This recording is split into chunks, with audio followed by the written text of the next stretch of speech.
नमस्कार. मी भाऊ तोरसेकर. तुम्ही बघत आहात प्रतिपक्ष.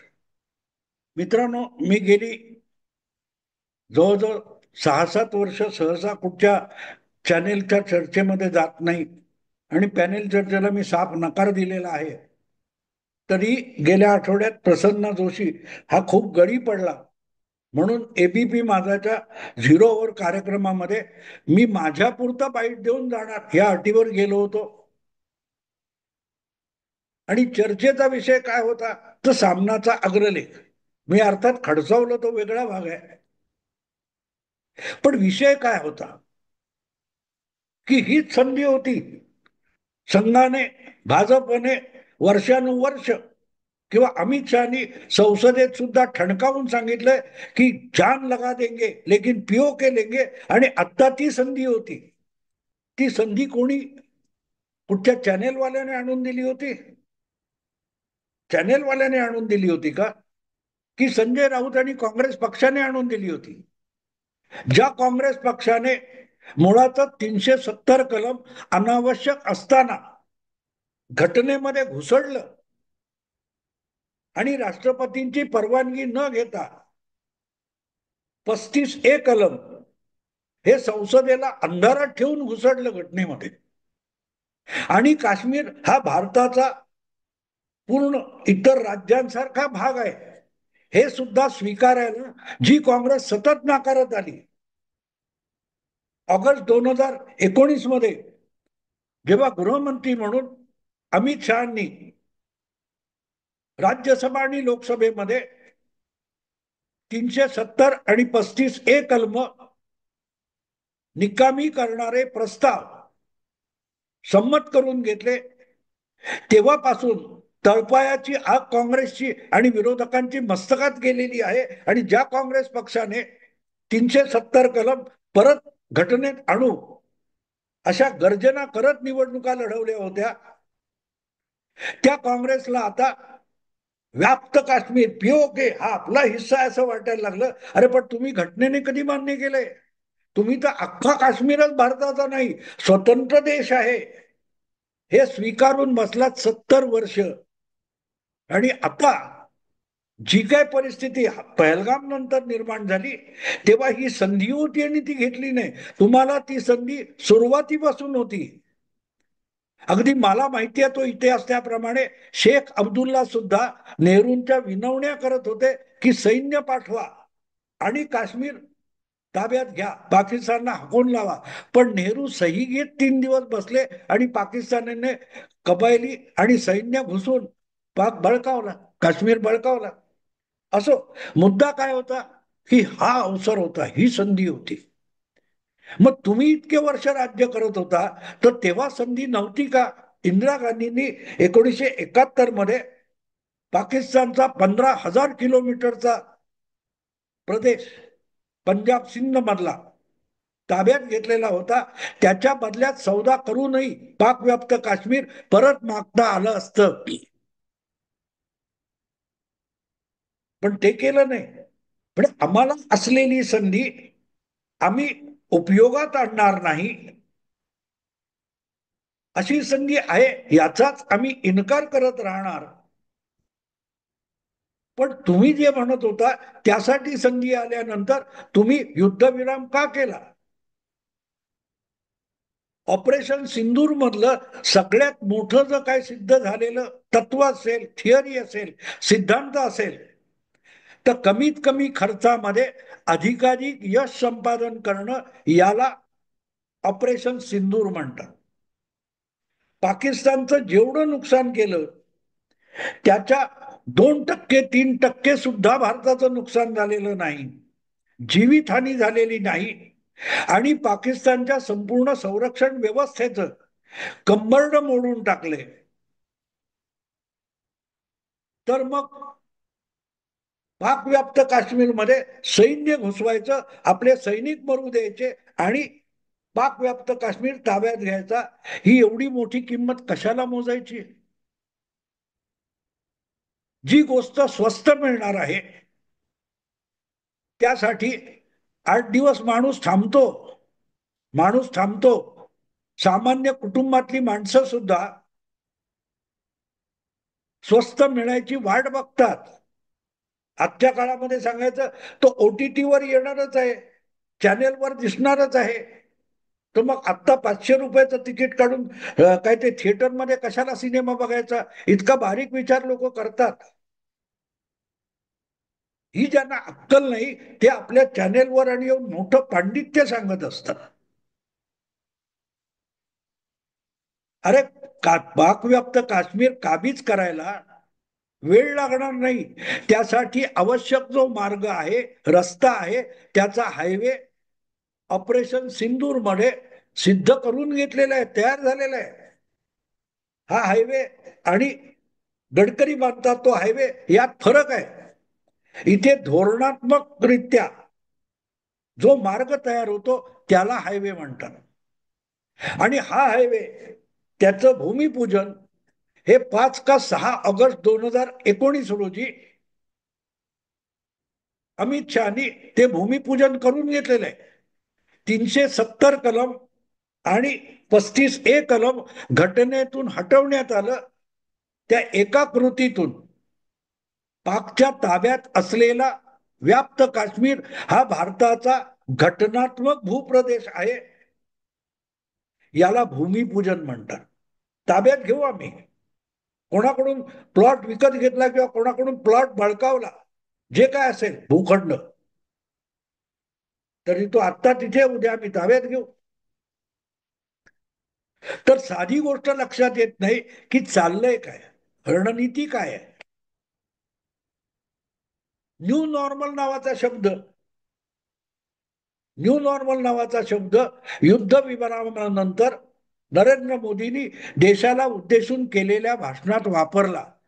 तो न्यू नॉर्मल म्हणजे काय असतं? न्यू नॉर्मल म्हणजे काय असतं? कालपर्यंत या रस्त्याने तुम्ही जात असता आणि त्या रस्त्यावरचा हा जो नाका असतो तिथे कुठेही सिग्नल नसतो, त्यामुळे तुम्ही आरामात रस्ता क्रॉस करू शकता. आरामात रस्ता क्रॉस करू शकता. इकडे तिकडे बघितलं काही नव्हतं, मी निघून गेलो, गाडी असेल किंवा चालत गेलो. पण जर सिग्नल लागला तर त्याला न्यू नॉर्मल म्हणतात. आता सिग्नल लागलाय ना, मग तो तांबडा असताना तुम्ही ओलांडलात तर तुम्ही नियम मोडलात, तुम्हाला दंड आहे. पण जेव्हा सिग्नल नव्हता तेव्हा केव्हाही आसपास ऍक्सिडेंटची शक्यता नसेल तर आरपार गाडी घेऊन जाणं, चालत जाणं हे नॉर्मल होतं. पण सिग्नल लागला की त्याच नाक्यावर एक न्यू नॉर्मल होतो. आता नवा नियम आहे म्हणजे न्यू नॉर्मल.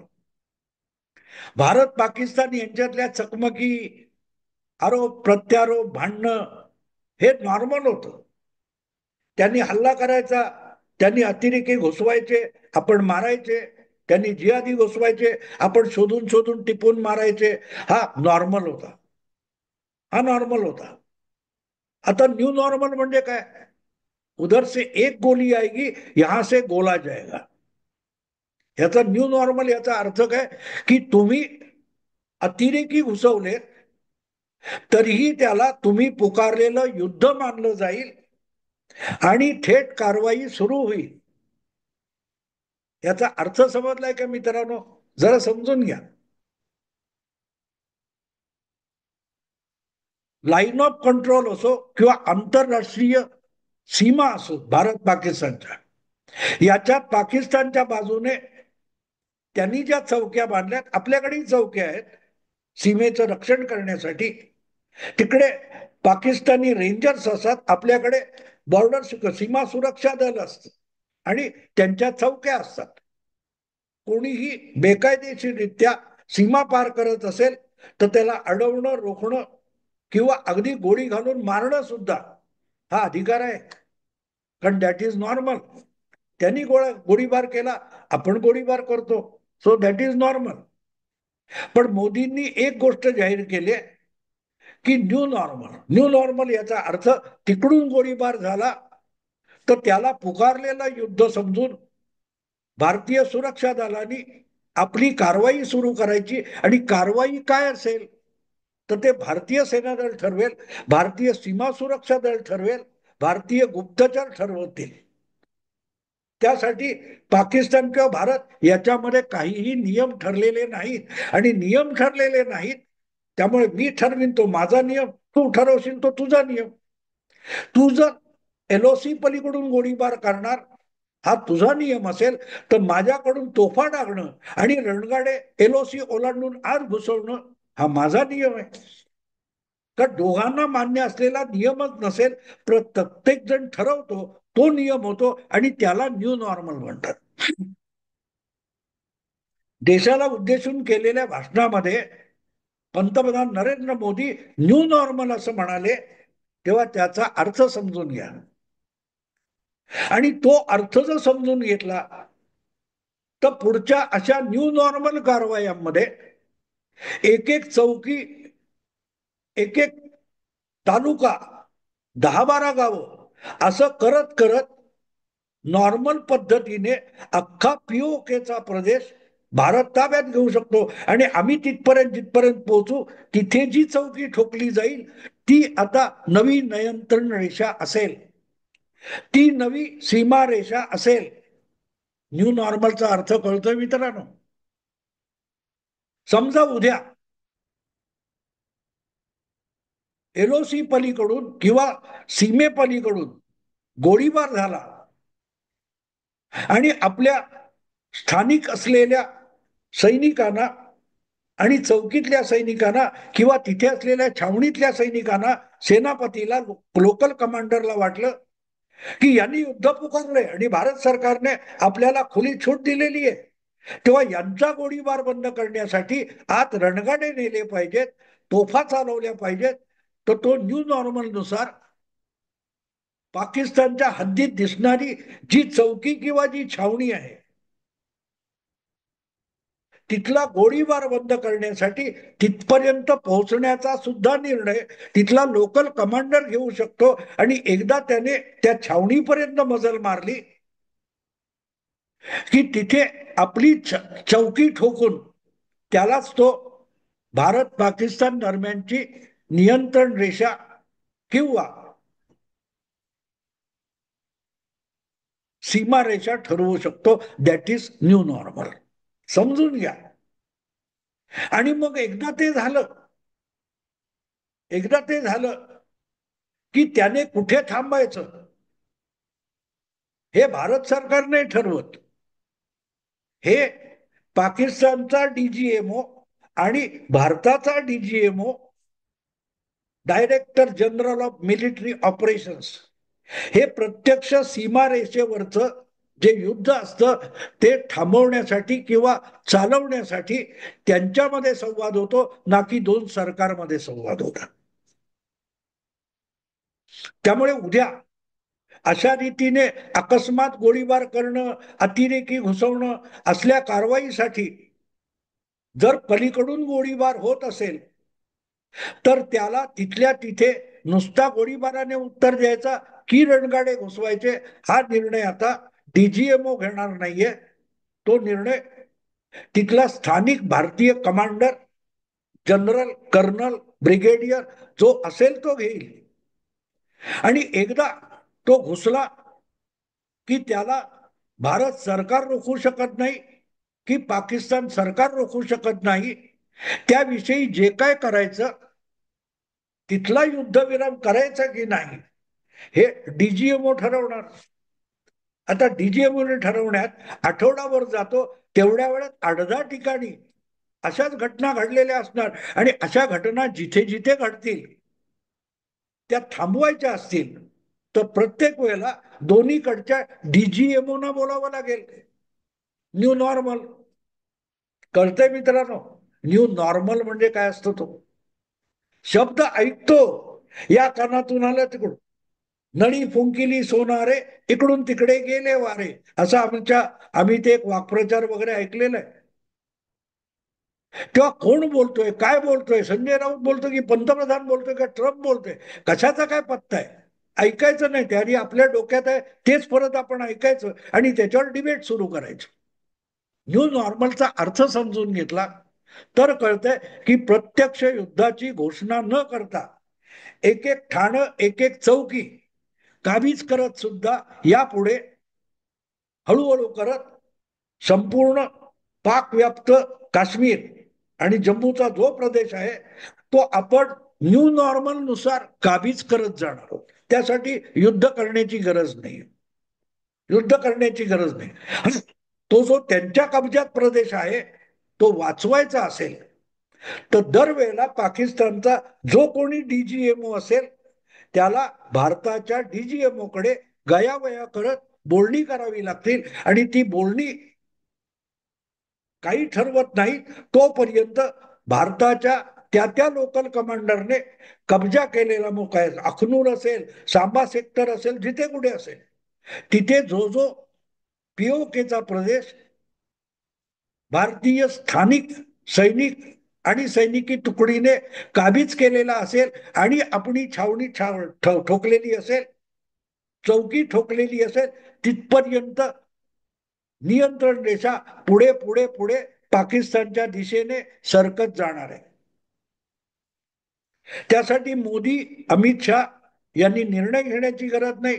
भारतीय मंत्रिमंडळाची किंवा भारतीय मंत्रिमंडळाच्या काय ते म्हणतात सुरक्षा कमिटी सीसीएस काय ती आहे त्याची बैठक होण्याची गरज नाही.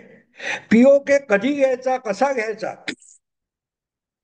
आणि तो रोजच्या रोज किती किती जसा स्कोर वाढवत जातो क्रिकेट मॅच मध्ये तसा तो किती किती पीओकेचा प्रदेश भारताने काबीज करायचा आहे याचे सर्वाधिकार भारताचे पंतप्रधान नरेंद्र मोदी यांनी जम्मू काश्मीर नियंत्रण रेषा आणि सीमा रेषेवर तैनात असलेली भारताची सगळी सुरक्षा दलं आहेत त्यांना हा अधिकार नरेंद्र मोदींनी देऊन टाकलाय. त्यासाठी ट्रम्पच्या मध्यस्थीची गरज नाहीये. ट्रम्प त्याच्यात बोलू शकणार नाही. अरे पंतप्रधान बोलू शकणार नाही. जोपर्यंत पंतप्रधान थांबा म्हणत नाही तोपर्यंत संरक्षण मंत्री सुद्धा लुडबुड करू शकणार नाही. That is new normal. ही गंमत असते मित्रांनो, ही गंमत असते. समजून घ्यायचं, समोरचा माणूस सांगतोय, समजावतोय, जरा शांत डोक्याने बसा आणि तो काय सांगतोय, काय समजावतोय हे लक्षात घ्या. 4 दिवसाचं युद्ध केलं आणि फारच मोठी सुवर्ण संधी होती आणि आम्ही पीओके ताब्यात घेतला, त्यासाठी आमचे 100 सैनिक गेले, त्यांचे 500 सैनिक मेले, ही फार मोठी किंमत होते. पण काहीही किंमत न देता भेदकलेली जी पाक सेना आहे तिला एकेका ठाण्याला आणि एकेका चौकीला ठोकून पीओके आरामात 6-8 महिन्यामध्ये, वर्षभरामध्ये भारत कब्जात घेऊ शकतो. That is strategy. याला रणनीती म्हणतात. त्यांचे 9 काय ते एअरफील्ड उडवले, एअर डिफेन्स उडवलं, काय ते अवॅक्स म्हणजे हवेत उडणारं जे रडार होतं ते उडवलं, अड्डे उडवले. किंमत किती आहे मोजन, किंमत किती आहे? फार कमी किंमत मोजून प्रचंड मोठं यश मिळवलं. मग पीओके काबीज करायला प्रचंड किंमत मोजण्याचा हट्ट कशाला? माणसं मरतात, सैनिक मारले जातात, ती मोठी किंमत असते.